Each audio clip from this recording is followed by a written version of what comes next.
My husband lost it and threatened divorce over my dislike of mustard.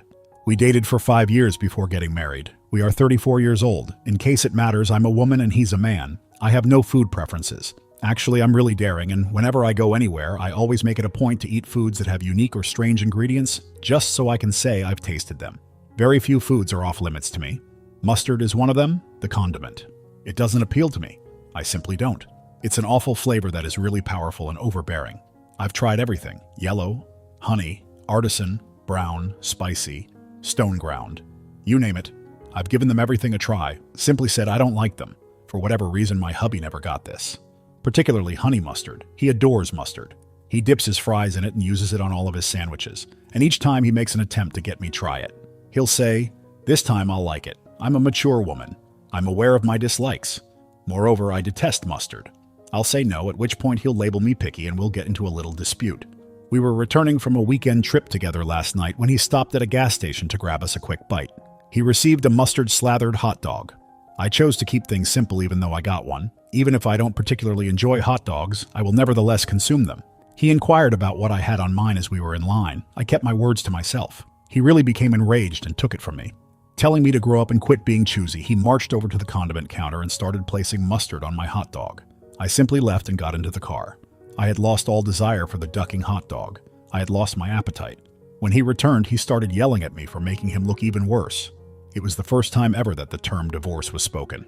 I was really frightened I was going to die, so I recorded his screams in secret. He was speeding and swerving while driving erratically. It's a motel night for me. When he realized I wasn't coming home, he started to phone me after ignoring me the entire day at work. Texts and voicemails nonstop. He forwarded me a screen grab of a Google search for divorce attorneys in the area.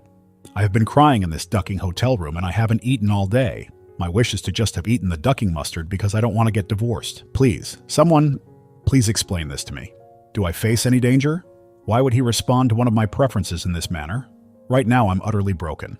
Update: several responses, I believe, to queries I saw. About that time I refused to have intercourse. He would repeatedly beg for blowjobs, but he would accept my refusal to have intercourse. Until I began to dislike doing it, I used to give in. In an attempt to make things simpler for me or to make me like it, he tried to buy all this stuff. Blowjobs used to be my thing. It bothers me to give them to him. But he will continue to inquire. I began answering by saying, I said no. Will you make me do it against my will? And he would become uncomfortable and upset that I had said he might attack or rape me. No, if I have a safety net. I've always been someone who prefers to hang out in small groups, and I lost contact with my informal college pals.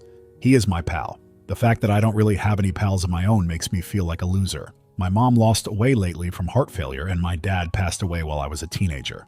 I'm not related to any siblings. I have enough money to support myself on my own and even pay for a divorce. I simply didn't want things to be the way they were. I've always found the mustard thing to be just annoying. Although it's definitely a deal breaker for him, I didn't think it was. We own no equity and no children. Except for a single joint account that we both contribute equally to for bills, our finances remain separate. We were considering purchasing a home. I'm secure, I'm at work, and will be residing in the hotel till I have further information.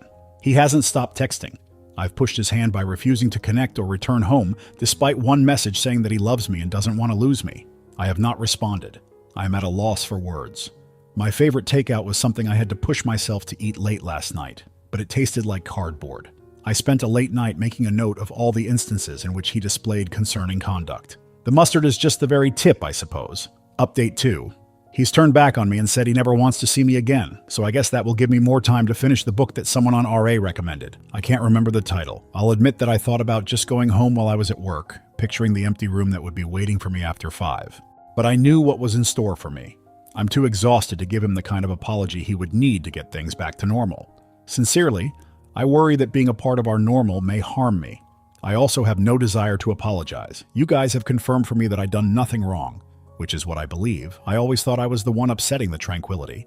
He would become quite agitated over things that I would have to put little to no effort into, just because I loved him. And I believe I lost myself somewhere along the road. Mustard has never appealed to me. I have never been a fan of red wine, golf, or camping. However, he adores each of these and wants me to feel the same way. He claimed that in order for us to have common interests as a pair, he was introducing me to his hobbies. However, I've come to the conclusion that he has either disregarded my interest or refused to try any of the things I used to like. His interests are not our common ones. How, oh God, do I feel like myself again? My world broke just 2 days ago, and now I'm drunk at a hotel bar going between Reddit and investigating divorce lawyers.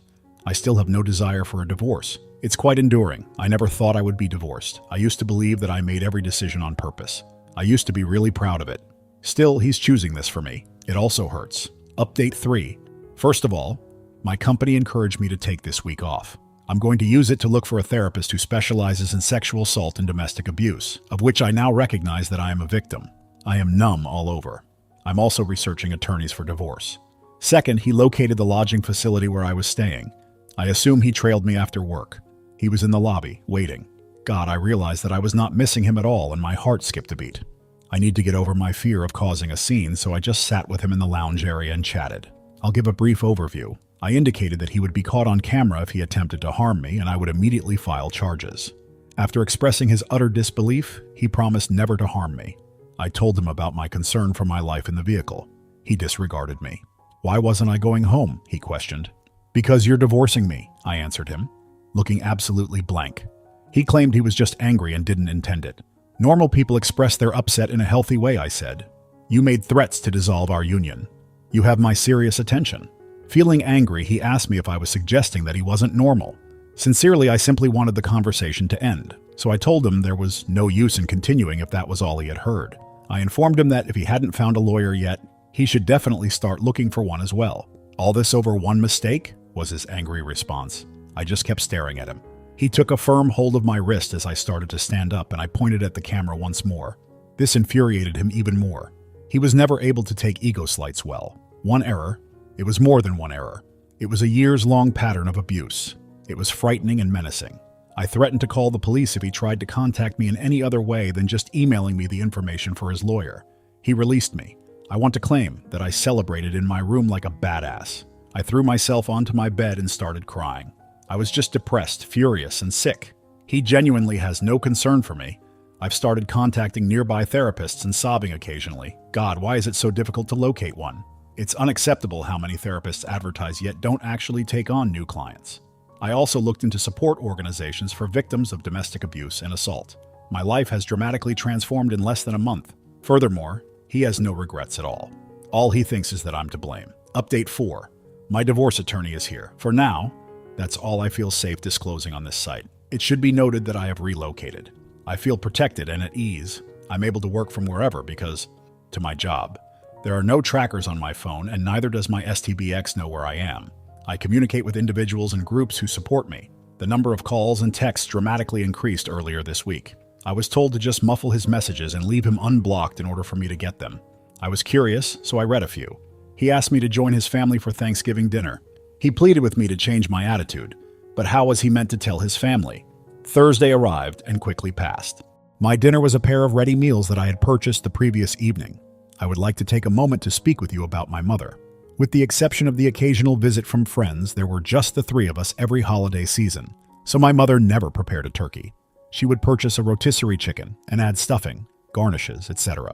Instead of making the typical Thanksgiving fare, Grandma would prepare meals that we cherished. French fries are my all-time favorite side dish. My father cherished cheese and grilled asparagus.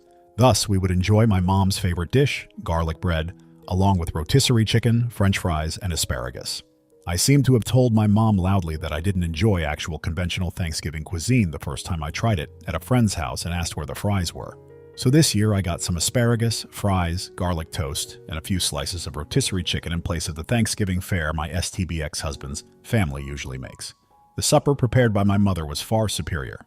However, I felt like they were with me that night when I cried while eating it. I suppose my STB ex had to inform his family that I was away from him because I didn't show up for the meal. I received a call on Friday morning from an unknown number. I picked it up, figuring it might be the home phone of my attorney or someone else I was speaking with. My mother-in-law was there. She pleaded with me not to end the call. I thus remained on the line. She continued talking about how her son adored me, that I was her daughter, and that I couldn't have left him for anything so insignificant. He only mentioned the mustard to his mother, and even then, it was a mild version that made me appear like a controlling neurotic who insisted on getting everything my way. According to my mill, he just made a side cup of it for me and requested me to just try it in the car, and I screamed that I was divorcing him. She then began questioning me about the lawyer I was seeing and the information I had given them. She also reminded me that it was illegal to lie in court. I had been advised by my lawyer not to tell his family anything we had discussed. I had to summon all my resolve not to speak. Rather, I hung up and also muted her number. She hasn't attempted to phone or text anyone since. Believe me, I would have been thrilled to send the tape of her son yelling that if I didn't start acting appropriately, he would run the car off the ducking road, call me a stubborn bitch, and tell me he should smack me upside the head. Her darling boy initiated this mess, and I was just doing what he wanted. I wanted to shout into the phone. I've come to understand that you don't behave towards someone you love as he has. Generally speaking, people don't want to have sex with someone who has previously declined. People that are normal don't push themselves and become obsessed with what they eat. That individual is terribly flawed in some way. He called me a bitch via text yesterday night, Friday, for bringing his mother to tears. In addition, he promised to find me and indicated that a locked door wouldn't be enough to stop him from locating me and bringing me home. I sent those on to the appropriate parties. Although this isn't a cheerful update, things are actually going rather well. Update 5. I relocated. I've found a new home, but I won't tell where. I'm able to work remotely full-time thanks to my job. I can't discuss specifics regarding my divorce or any ongoing legal matters, but I can tell that something that happened back in December led to the granting of a protective order. I spent some time in the hospital because of the circumstances of what happened. I suppose that's what finally made me understand that I wanted to duck off. I changed my number, had my phone examined for monitoring devices and apps, and traded in my car. He can't get in touch with me or get someone to get in touch with him. I am now separated from him and his miserable family by several hours and state lines. All I had with me when I moved was a duffel bag and 2 suitcases. I am so excited to outfit and style my new house the way I have always imagined. I attend a weekly survivor support group in addition to my treatment. I'll be all right. It feels good to be able to breathe again. Update 6. A few important points are, I continue to attend individual treatment sessions and the twice-weekly DV victims groups. I'm not dating at all. Some commenters expressed their wish that I might find a fairy tale man. The last thing I need or want is that. Prioritizing self-love and independence over seeking a new companion is how I define myself. Years may pass before I'm ready, but that's good too. I've developed a passion for cooking and trying out different foods. It wasn't until I got away from my ex that I realized how uninteresting his tastes were. Spreading mustard on a $2 hot dog does not indicate that you are a gourmet. I apologize. I had to make a jab somewhere. To my liking, not much has transpired that is noteworthy or novel. What counts is that I'm content and that I'm living. It wasn't until I was allowed room to exist that I realized how little of a person I'd become. I'm only going to provide that as my update at this time. Love and peace.